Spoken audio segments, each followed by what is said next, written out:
Ya, selamat sore teman-teman di Blockers. Apa kabar? Semuanya sehat-sehat saja.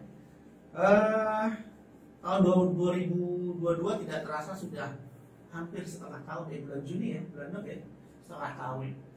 Sebentar lagi masuk tahun 2023. Tahun 2023 merupakan tahun yang kita namakan tahun politik, sehingga akan banyak sekali pergolakan, akan banyak sekali isu-isu.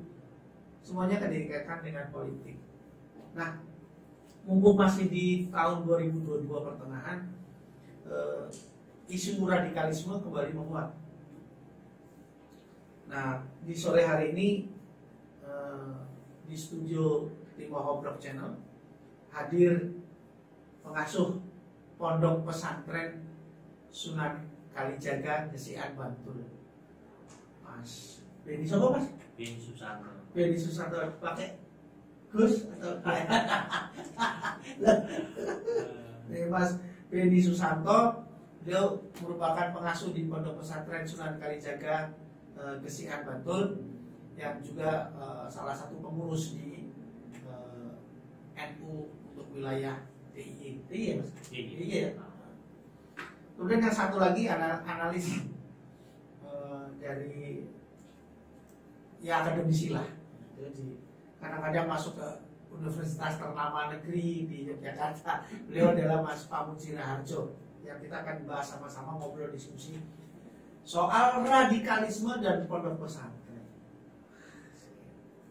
Di dalam catatan saya, Indonesia memiliki 26.975 pondok pesantren yang tersebar di seluruh Indonesia. Luar biasa.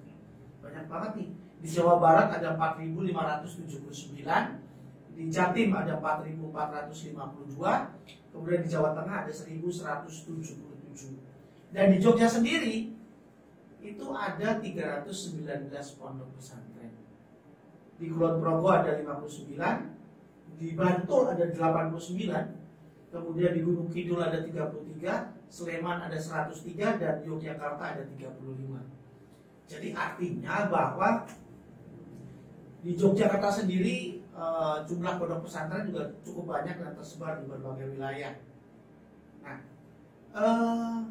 yang pertama saya akan bertanya dulu kepada Mas Beni, bahwa sebetulnya pondok pesantren itu apa sih Mas yang diajarkan di pondok pesantren? Karena sebagai lembaga pendidikan lah, apa Mas? Agama juga boleh, di sini. Kalau sekarang memang pesantren semakin seksi, dalam artian banyak yang mendirikan, banyak yang membangun pesantren atau dinamakan pesantren. Tetapi pertanyaannya, apakah itu memenuhi unsur-unsur pesantren yang dahulu diidealisasikan, yang dulu banyak diharapkan oleh para pendiri? Karena itu merupakan ciri khas pendidikan di Indonesia, Nusantara. Tapi dalam transformasinya hari ini, tadi banyak muncul pesantren, ya kalau dikatakan KW atau gabungan. Oh gitu ya? Iya. Berarti yang ngajar juga KW dong? Sama, yang ngajar pokoknya mendirikan. Oh gitu ya? Iya. Oh. Karena asalnya memang menjadi institusi pendidikan. Institusi pendidikan, kemudian institusi moral yang kredibel lah gitu. Tetapi dalam perkembangan waktu, terutama hari ini kan, ya, tadi kategorinya beragam. Nah ini yang perlu menjadi perhatian kita. Itu beberapa catatan. Oke, Mas Beni, sebetulnya yang tadi Mas Beni mengatakan bahwa banyak pesantren KW. Kalau bilang abal-abal terlalu nanti kita gali lebih dalam, apa sih yang, bagaimana sih supaya bisa disebutkan pesantren. Tapi sebelum itu saya ke Mas Aji Pamuji Raharjo. Mas Aji, fenomena banyaknya pesantren yang tumbuh, kata Mas Beni, itu dalam konstelasi sosial budaya itu seperti apa Mas? Terutama di Jogja. Oke, baik, terima kasih. Pesantren penting di Indonesia. Sebelum ada Indonesia merdeka sudah ada pesantren. Pesantren penting karena di sana ada pendidikan yang Pak Beni mengatakan ada sisi moral yang dikedepankan. Dan tokoh-tokoh pesantren pada masa itu menjadi bagian penting dari berdirinya Indonesia. Kalau kita sebut Haji Hasyim Asy'ari, Haji Ahmad Dahlan, dan berbagai tokoh kebetulan Islam yang memiliki peran penting di Indonesia. Jadi buat saya pesantren itu jadi penting. Keberadaannya jadi penting. Dalam konteks pendidikan yang disebut materi tradisional. Kalau perkembangannya sekarang menjadi itu tadi yang disebutkan Pak Benny dan jumlahnya sangat besar 26.000 sekian, itu kan menunjukkan bahwa negara berkepentingan dengan pesantren itu. Maksudnya indikatornya ada Kementerian Agama satu, ada yang mengurusi pesantren disebut Dirjen Pesantren. Oke Mas Benny nanti bisa di review kalau tahu. Nah itu menunjukkan bahwa negara sadar bahwa pesantren itu menjadi bagian penting untuk pendidikan di Indonesia. Lebih khusus lagi pendidikan yang berbasiskan agama Islam. Ya. Terus perkembangannya, kalau ada hal-hal yang menjadi tanda kutip negatif dalam konteks pesantren, pertanyaannya di 26.000 sekian itu berapa pesantren sih yang memberikan misi negatif? Berapa persennya? Oke. Artinya clear sebetulnya. Nek saya ngalak siji mosok yo. Sing 16 semono kae ngalak kabeh kaya Lampung kae. Kan enggak gitu ada santrinya. Kan enggak gitu kan. Tetapi karena media itu selalu menggolok. Kalau media kan bad news is good news. Iya kan? Nang kono ana wong ngebom. Dilalah nang kono. Terus itu kan jadi dua media dan itu menjadi yang tersiarkan. Nah menurut saya bisa nggak sekarang kita berbicara yang baik-baiknya saja? Sebaiknya saya oke loh pesantren ini. Oke pesantren ini. Betul. Bisa nanti kita bahas yang itu. Sekarang saya ke Pak Benny. Pak Benny, pendidikan pesantren ke pesantrenan sehingga siswa yang masuk di dalam pesantren itu dinamakan santri. Betul kan? Di dalam catatan saya, catatan sejarah yang saya punya itu adalah jadi konsep pesantren benar nggak ya? Konsep pesantren yang di Indonesia itu merupakan adaptasi dari konsep Al-Azhar yang ada di Kairo. Satu. Kemudian ada catatan saya namanya Kutab. Halo kok. Betul ya? Jadi model sistem pendidikannya. Nah, kemudian begini Pak Benny. Nah, bagaimana pesantren kita? Bagaimana sih pesantren kita itu misalnya menganut apa? Dan terutama yang di Jogja deh Mas. Kan ada banyak sekali di Bantul ya, di Jejeran dan segala macam itu, di Wonokromo dan segala macam. Gimana Mas? Jadi saya melanjutkan. Jadi unsur-unsur apa bisa dikatakan pesantren gitu kan? Satu ada kiai ustadznya. Ada kiai ustadznya. Kedua kurikulum. Kurikulum. Kiai atau dan ustadznya. Tiga pesantrennya. Kurikulum. Asrama. Kemudian ya infrastrukturnya ya. Kemudian santri. Ada santrinya. Ya. Nah, makanya dikatakan ada antropologi ataupun almarhum Gus Dur menyebutnya dari subkultur pesantren. Subkultur pesantren. Nah, pesantren dikatakan sebagai rumah kecilnya NU. Dan basisnya NU kan dari situ. Identik ya. Kalau yang lain seperti mereka kan punya sekolah gitu. NU belakangan membangun sekolah perguruan tinggi. Gitu. Nah, unsur-unsur itu. Nah, sekarang yang saya sebut tadi pesantren Kalti itu tidak memiliki semuanya. Tidak hanya sebagian saja, misalnya bangunannya saja. Nah, kemudian tidak berasrama atau di situ hanya asrama saja, tetapi kurikulumnya tidak diajarkan sebagaimana yang ada dalam pesantren. Nah, tadi disebut negara berkepentingan karena selain kemenak ya, kurikulum anggaran ya, karena ada Dirjen Pesantren, kemudian melalui dalam konteks pengawasan dan kan tidak semuanya mau dibimbing atau dibina oleh Kemenak. Yang tidak terakreditasi banyak. Pesantren? Iya tidak terdaftar, tidak mau diambil. Ya karena di situ tadi yang disebut. Ya tapi perlu dipotret lagi. Mulai pendiriannya kan masih apa ya? Tadi saya sebut seksi karena negara sudah ada kebijakan, ada undang-undang sekarang gitu kan. Makanya berlomba-lomba. Nah, awalnya tadi saya sebut genuine Indonesia gitu kan. Karena metode Al-Azhar itu sudah perguruan tinggi. Oh gitu ya. Itu sudah kampus yang ribuan gitu kan. Seperti Harvard University kalau di Eropa gitu kan di barat. Nah, Al-Azhar itu sudah modelnya kayak perguruan tinggi, model perguruan tinggi lah modelnya, bukan pesantren saja. Ya. Nah, yang belakangan transformasi pesantren yang apa perlu diawasi lebih lanjut, karena ya tadi masih tidak mau diawasi, tidak mau nggak peduli terdaftar, kemudian tapi memiliki networking, jejaring yang katakanlah dengan kelompok ataupun paham yang kecenderungan mengajarkan radikalisme. Nah, ini yang atau bisa dikatakan networkingnya gitu, ada tokohnya gitu. Nah itu yang kalau di NU ada namanya RMI, apa itu? Lembaga yang mengurusi pesantren, Robitoh Ma'ahid Islamiyah. RMI, iya. RMI ya. RMI, Robitoh Ma'ahid Islamiyah. Iya. Jadi Persatuan Pesantren-Pesantren NU. Kemenang membentuk wadah FKPP, Forum Komunikasi Pesantren Indonesia. Nah di luar itu, jadi semuanya harapannya sih mau diakomodir Kemenang, tetapi ada fakta tadi yang tidak ada akreditasi. Gitu. Sekarang gini, pertanyaan saya adalah nanti soal jaringan dengan luar negeri dan segala macam, saya ke Mas Aji, ke Pak Mas Beni ini, Mas.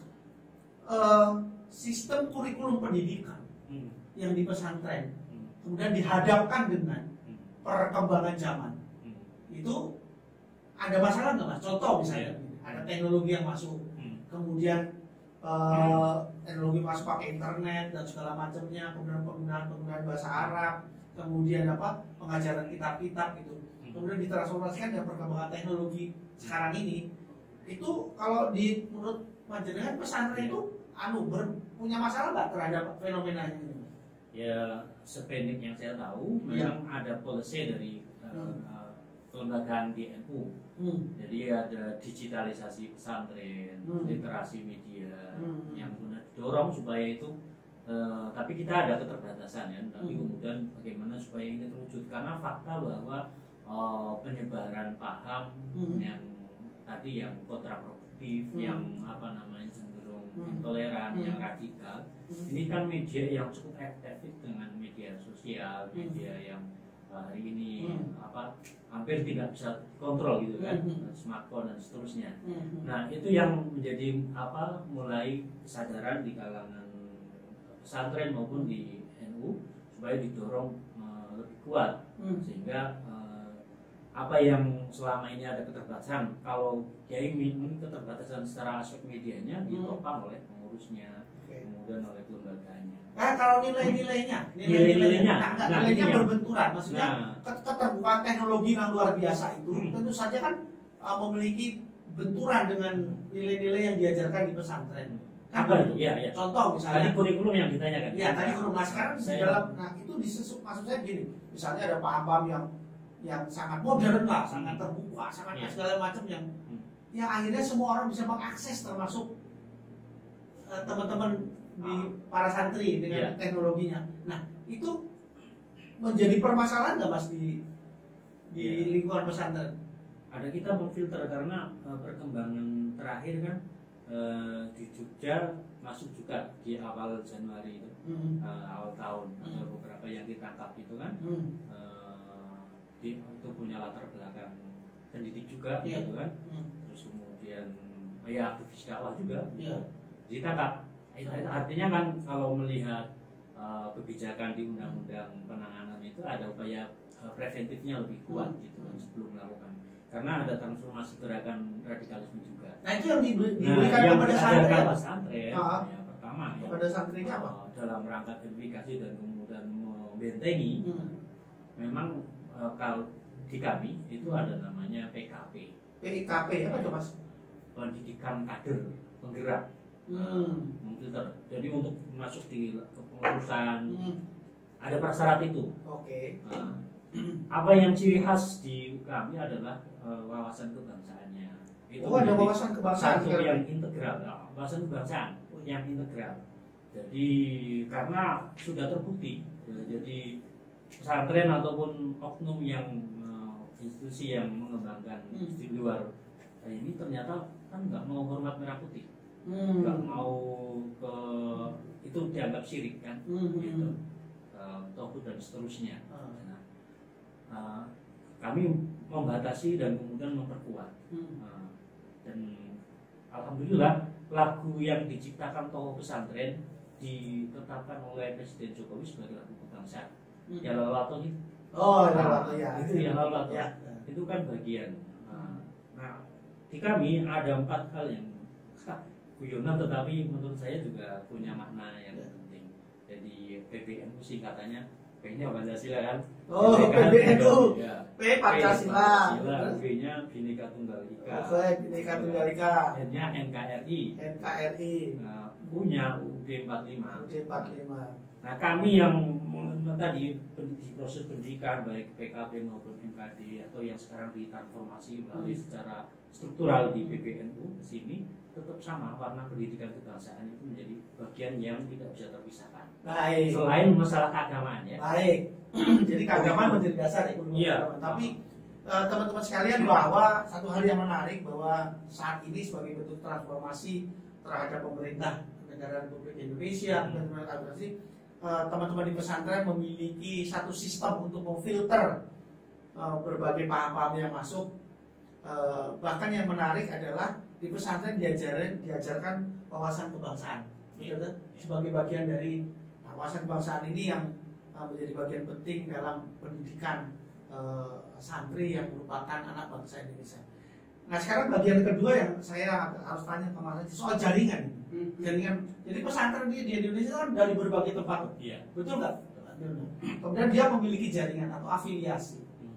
Nah, Mas, ini ini fakta sejarah. Ini fakta sejarah ya, bahwa beberapa pelaku terorisme itu merupakan, ya ini fakta ya, sudah terjadi bahwa jebolan atau pernah mondok atau pernah mendapat pendidikan, Mas Beni, di sebuah pondok pesantren. Entah di sana, entah di mana, tetapi artinya pondok pesantren itu menjadi bagian dari dia menimpa ilmu. Tapi kok masih, nah kalau itu karena terafiliasi jaringan atau seperti apa, Mas? Gitu. Kalau kita melihat sejarah, Ya. Yang mendirikan Islam pertama kali sebelum ada teknologi masa apa? Kartos Sumiryo itu kan mendirikan BITI. Ya. Itu kan menunjukkan paham ideologi. Itu ada hubungannya dengan punya jaringan tidak punya jaringan. Ya. Ya, ideologi sudah masuk dalam dirinya. Contoh Kartos Sumiryo. Ya. BITI. Dia berideologi negara itu harus Islam. Ya. Jadi kan tidak ada hubungannya dengan dia punya jaringan atau apa. Jadi permasalahan berikutnya adalah ideologi tentang berdirinya negara berbasiskan Islam itu tertanamkan di dalam orang-orang yang kebetulan berada di pesantren itu. Kalau kita kembali lagi kepada dasar negara, kalau kita bicara Piagam Jakarta, kenapa Piagam Jakarta tidak menjadi dasar negara dan akhirnya jadi Pancasila? Itu kan mengakomodir siapapun, termasuk tokoh dari NU, termasuk tokoh dari Muhammadiyah, termasuk tokoh dari agama lain. Maka Piagam Jakarta didrop, istilahnya tanda kutip, maka muncullah Pancasila. Ini kan menunjukkan bahwa sebetulnya pendiri bangsa itu sadar betul kalau kita itu memang tidak bisa menjadi negara Islam. Konstitusi kita tidak menjadi negara Islam. Kalau hubungannya jaringan tidak ada jaringan, menurut saya ideologi tidak ada hubungannya dengan jaringan. Ya kan? Kalaupun dia punya ideologi yang kuat tentang itu, ideologi basisnya apa? Ideolog. Ya. Buku, kita, ya kan? Mau komunis, biar orang mau anak, tetap dia komunis. Juga, kalau dia basisnya mau Islam, ya wes, tidak ada hubungannya.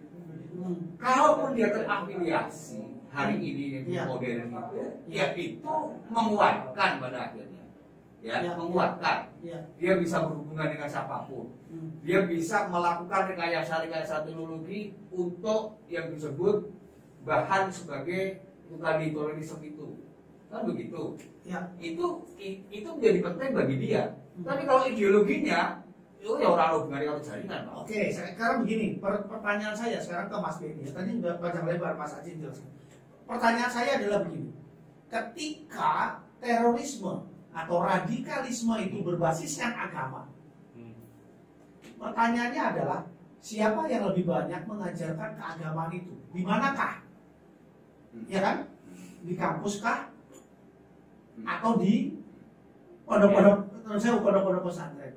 Kemudian ada bukan sekte sih, aliran-aliran yang ada di luar sana yang juga berbasiskan agama. Non sewu, kayak misalnya kita lihat ada ISIS, ya toh? Entah dari apa pandangan politiknya atau ISIS dibentuk atau segala macam, tetapi dia mempergunakan agama sebagai basis tindakan radikalisme yang menjadi ideologinya dia, kan gitu. Nah, kalau dari pondok pesantren itu sendiri tuh, Mas Benny, seperti melihatnya itu memandangnya ideologi radikalisme yang muncul dari berbasiskan agama itu seperti apa, Mas? Terutama kan ini jaringan dari misalnya ada di Indonesia mungkin ya, ada yang di Suriah, itu kan berafiliasi dengan pondok pesantren yang ada di sana, kayak gitu. Itu gimana, Mas Benny? Jadi kalau dari sisi ajaran maupun apa namanya pahamnya, memang kan tadi untuk membentengi kami melalui tentang wawasan bangsa, itu menjadi muatan yang integral, tidak bisa. Tetapi ada yang memang paham atau kelompok ideologi itu memang menyebar atau orang, tetapi kalau kemudian itu menjadi wadah, satu sisi sebenarnya jadi penanganannya sebenarnya jadi mudah. Tetapi begitu dibubarkan atau ada kebijakan, ini kan diaspora menyebar, kontrolnya sulit. Apalagi itu menjadi hidup living dalam masyarakat, kan day to day. Apa yang dilakukan? Yang dilakukan pesantren yang dikedepankan, kalau itu yang paham atau pelaku itu lebih pada Islam yang too politically oriented. Nah, itu jadi Islam yang lebih dominan warna politiknya. Daripada misalnya aspek moralnya, akhlaknya, kemudian atau tasawufnya kan gitu kan. Kemudian aspek akamnya, hukumnya gitu kan. Nah, karena bagi mereka negara ini menjadi instrumen utama gitu kan, sehingga ladina illa billah, tidak ada agama tanpa negara. Jadi bahannya kalau sudah gitu ya berarti kan negara ini menjadi sesuatu yang wajib bagi dia. Nah, kalau di kami kan yang dipahami kebangsaannya adalah NKRI itu. Kebangsaan itu. Makanya ini penting untuk membentengi, sehingga itu didorong. Kita dorong melalui Kemenak, melalui forum pesantren gitu. Nah, yang tidak dimasuk di kami ini tugasnya siapa, gitu kan? Ya kalau kepolisian ataupun intelijen ataupun ya apa namanya ada keterbatasan juga kan. Ada rekomendasi kelembagaan kan leading sektornya ini pendidikan lembaga pendidikan. Kalau Kemenak nggak bisa menjangkau dia eksklusif, nah itu harus diwaspadai. Nggak mau didaftar, lihat kurikulumnya. Baik, teman-teman sekalian, sudah mulai ada titik terang, bahwa ketika kita mengkaitkan radikalisme dengan pesantren ternyata berbeda. Radikalisme berdasarkan agama berbeda. Karena pesantren di Indonesia yang ada yang tadi dikemukakan oleh Mas Benny adalah pesantren yang mendasarkan pada akhlak, gitu? Bukan lebih pada ideologi politik. Jadi ideologi keagamaan, ada akhlak, kemudian ada apa tadi Mas? Syariatnya dan segala macam, lebih kepada itu. Gitu. Kemudian jika terjadi kegiatan radikalisme, terorisme yang berdasarkan agama, akhlak dan syariatnya itu berada di bawah setelah ideologi politik yang paham bahwa negara apa tadi? Negara Islam, negara itu menjadi kebutuhan untuk menegakkan syariat. Negara menjadi kebutuhan menegakkan syariat. Nah, kembali lagi pesantren sebagai sebuah lembaga pendidikan di Indonesia, terutama di Jogja, juga menerapkan wawasan kebangsaan menjadi bagian penting sebagai filter dari pendidikan, pola pendidikan. Dan Mas Aji lebih menekankan bagaimana ideologi itu sebenarnya bukan hanya berdasarkan dari pondok pesantren, tapi memang tumbuh dan ada. Contoh tadi Kartosuwiryo yang sebetulnya mungkin bukan didikan pesantren mungkin ya, saya nggak ngerti ya Kartosuwiryo apa, tapi jelas itu berpaham menjadi ideologi politik negara DI, TII, Darul Islam ya, negara jadi negara. Teman-teman sekalian, kalau terorisme, radikalisme tumbuh tidak ada di pesantren, tentunya di kampus juga ada. Di kampus sana ada ya? Sebelah utara itu deh. Kemudian teman-teman yang berkecimpung di mana jamaah-jamaah juga kadang-kadang terpapar lah paham-paham seperti itu. Memang ini menjadi perhatian untuk semua orang bahwa kalau di pesantren berarti bisa dikontrol ya Mas Beni. Iya, itu tapi kalau di sana nggak bisa dikontrol ya, karena bisa juga karena nanti kita mendorong tadi networking bagaimana, karena ini bagian dari persoalan bersama. Oke. Nah, faktanya apa Densus nggak bisa ngatasi, BNPT nggak bisa, kepolisian nggak bisa, ya Kemenang sendiri ya. Artinya ini butuh partisipasi masyarakat. Baik teman-teman sekalian, butuh kerjasama semua pihak untuk mengatasi masalah radikalisme dan terorisme berbasis agama. Kemudian yang menarik adalah singkatan dari PBNU itu sendiri yang dipakai sebagai acuan di pondok pesantren. P-nya Pancasila, B-nya Bhinneka Tunggal Ika, N-nya NKRI, U-nya UUD 45, itu PBNU. Kan dari negara kita tidak terasa 30 menit. Nanti kapan-kapan kita ngobrol lagi soal ini lebih dalam lagi. Demikian, sampai ketemu, salam.